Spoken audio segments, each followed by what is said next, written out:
Selamat siang. Jadi pada siang hari ini saya akan menanggapi pertanyaan dari saudara kita atau komentar dari saudara kita yang ada di konten YouTube saya, Puglol. Ada beberapa yang sepertinya ini harus saya perjelas atau saya luruskan agar saudaraku bisa memahami lebih jauh tentang masalah Mandau, tentang masalah suku Dayak Benua seperti itu. Jadi ada saudara kita yang berkomentar di konten tersebut dan beliau mengaku dari suku Dayak Pasir. Katanya keturunan dari Pasir. Beliau mengatakan bahwa beliau tidak tahu suku Dayak Benua itu di mana. Ya, dan beliau juga baru dengar yang namanya suku Dayak Benua. Dia berkomentar seperti itu. Mungkin buat saudaraku yang dari Pasir yang lain bisa membantu saudara kita ini. Suku Dayak Benua itu terletak di mana? Berasal dari mana? Dan di konten-konten saya sebelumnya sudah saya perjelas bahwa suku Dayak Benua adalah bukan suku Dayak pendatang. Dayak Benua adalah memang tuan tanah yang memang juga orang lama, itu yang satu angkatan juga dengan orang-orang Kutai, yang satu angkatan juga dengan orang-orang Tonjoy. Dayak Benua berdomisili di Kabupaten Kutai Barat, Kalimantan Timur. Di manakah Kabupaten Kutai Barat, Kalimantan Timur itu? Dari kota Samarinda, kemudian kita ke kota Tenggarong, kemudian kita mudik ke daerah pedalaman. Itu lihat di peta saudaraku, maka saudaraku akan tahu Kabupaten Kutai Barat, Kalimantan Timur. Di sana akan ditemukan di manakah kampung-kampung suku Dayak Benua. Kampung suku Dayak Benua kalau di daerah Kecamatan Tanjung Lisui, itu Tanjung Lisui sudah Dayak Benua. Kemudian masuk di bantaran sepanjang Sungai Ohok. Sungai Ohok itu Dayak Benua semua. Itu kepingin lagi ketemu Dayak Benua selain Sungai Ohok, saudaraku bisa masuk ke daerah Sungai Kedang Pahu. Itu Kampung Lambik. Di sana Kampung Waralawa, Kampung Damai. Itu Dayak Benua semua. Bingung lagi bagian sebelah atas ada Kampung Mencimai, ada Kampung Ehek, ada Kampung Benung. Banyak kampung-kampung suku Dayak Benua. Bukan Benua, Benua, B-E-N-U-A-Q terakhir, Benua. Itu kalau Benua kita bukan suku Benua, kita Benua. Itu sebutannya. Jadi jangan salah. Jadi buat saudaraku yang mengaku orang Pasir ini yang tidak mengenal suku Dayak Benua dan justru baru mendengar, inilah jawaban dari saya. Apabila jawaban tanggapan dari saya kurang, silahkan tanya dengan saudara kita yang dari Pasir lainnya. Mungkin dari Pasir juga di sana banyak yang mengenal suku Dayak Benua, bahkan banyak orang-orang Pasir juga kawin nikah dengan suku Dayak Benua, dan Dayak Benua juga kemungkinan banyak yang ada tinggal di Pasir. Dan daerah Pasir itu merupakan daerah orang-orang Bawo, orang-orang Benua sering ke daerah Pasir dulu melakukan perjalanan itu sampai ke Gunung Meratus atau bahasa Benua Saeng Nungan, Saeng Konut. Itu. Jadi sangat banyak sekali peristiwa sejarah yang terkandung di dalamnya. Orang-orang Benua juga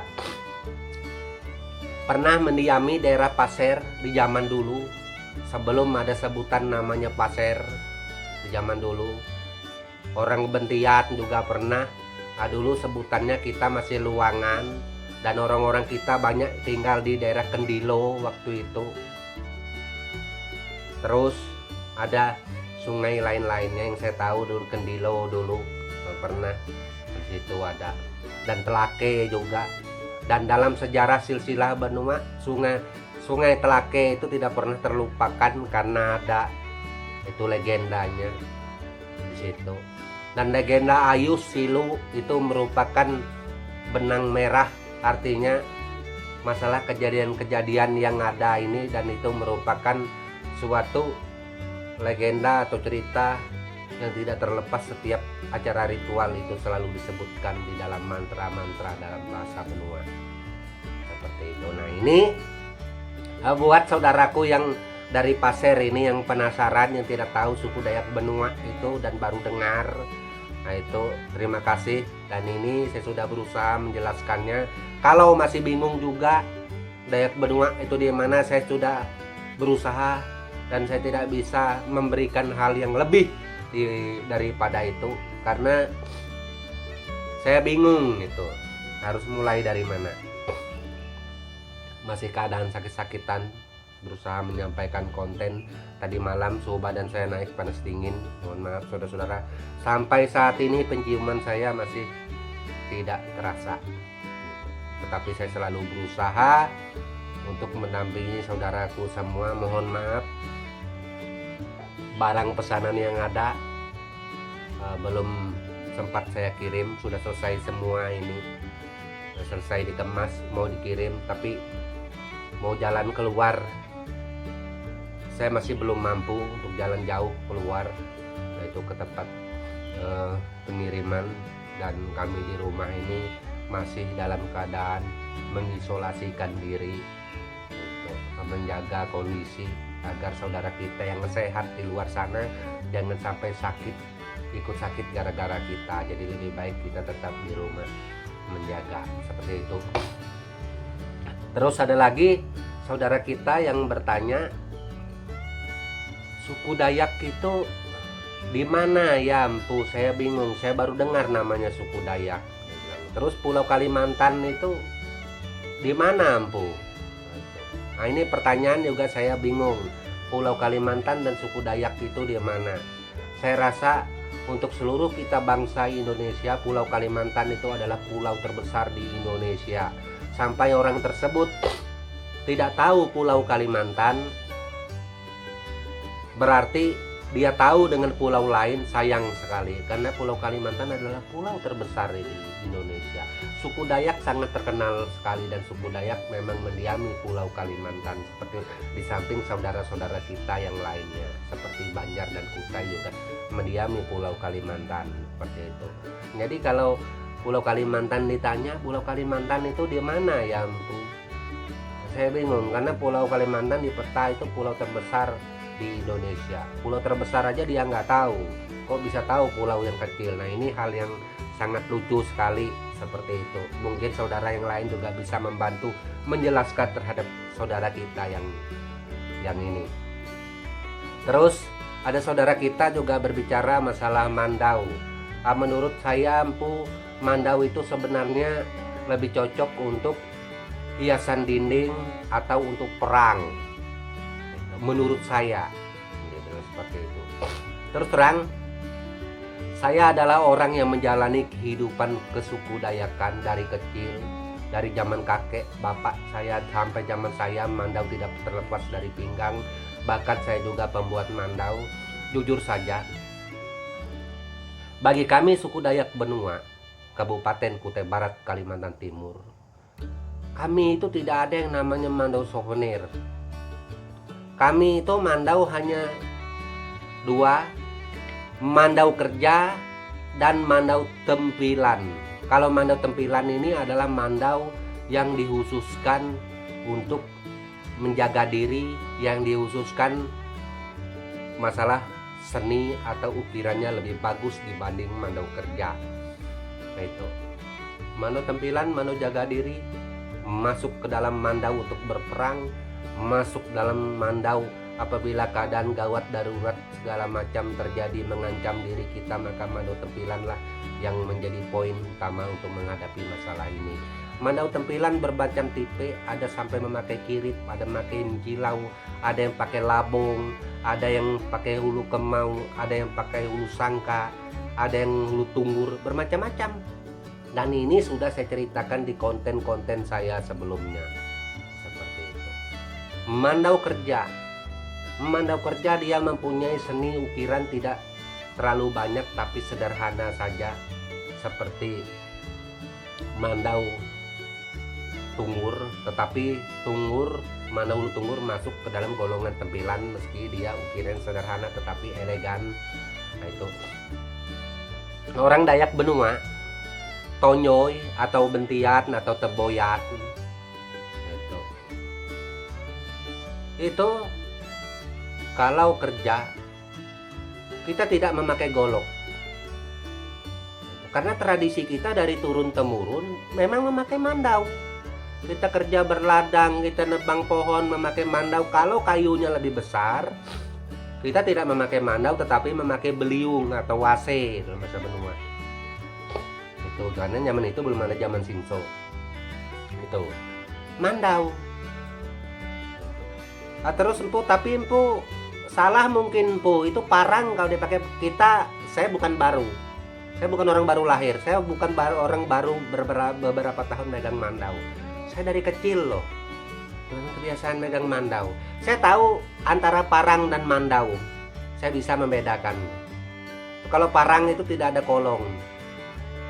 Dayak kami juga parang juga pakai, tetapi untuk rumput, untuk nebas rumput-rumputnya kecil. Tetapi kalau mandau dia dengan tempilan itu tidak ada bedanya, sama-sama ada teban, sama-sama ada kolong. Dan rapinya kurang lebih. Nah, mandau kita pakai untuk kerja terus terang. Hanya mandau, dua perbedaan, mandau kerja dan mandau tempilan. Kita tradisi kita seperti itu. Mohon maaf apa yang saya sampaikan, apa yang saya ceritakan ini bukan berdasar dari perkiraan saya, bukan berdasar dari pendapat saya seperti saudara-saudaraku yang berpendapat, itu seperti saudaraku yang selalu kira-kira, selalu pendapat saya pribadi. Terus terang, berbicara masalah budaya, berbicara masalah seni, itu tidak memakai pendapat saya pribadi. Itu kita berdasarkan apa yang berlaku di suku tersebut. Yang berlaku di suku kami, mandau kerja, mandau tempilan, parang juga iya. Kalau ada tradisi suku Dayak lain tidak memakai mandau untuk bekerja, itu Dayak lain, beda dengan Dayak kami Benua. Kalau Dayak kami Benua, mandau kami pakai kerja. Bukan itu berbeda. Silakan cross check atau datang ke rumah saya. Nah, kita lihat yang namanya mandau itu seperti apa. Sama dengan tempilan, hampir-hampir nggak ada bedanya. Cuma fungsinya saja yang berbeda seperti itu. Nah, tempilan ini biasanya dirawat, diolesi minyak, dirajah, dikasih bacaan, dikasih segala macam-macam seperti banyak macam. Sedangkan mandau kerja tidak dikasih apa-apa. Dia yang penting serbuhan bagus, poinnya tajam, diasah dengan rapi, bisa makan ke kayu seperti itu. Kalau mandau tempilan juga serpuhannya rapi, sama bisa diasah tajam, tetapi dia ada semacam mantra-mantra khusus segala macam. Pokoknya ada hal khusus yang ditaruh di situ. Nah itu bedanya. Gitu. Nah jadi saya sangat menghargai pendapat yang ada yang disampaikan oleh saudara kita di konten saya. Untuk terima kasih, itu pendapat saudaraku, terima kasih. Dan terus terang saya menyampaikan ini bukan berdasarkan pendapat saya.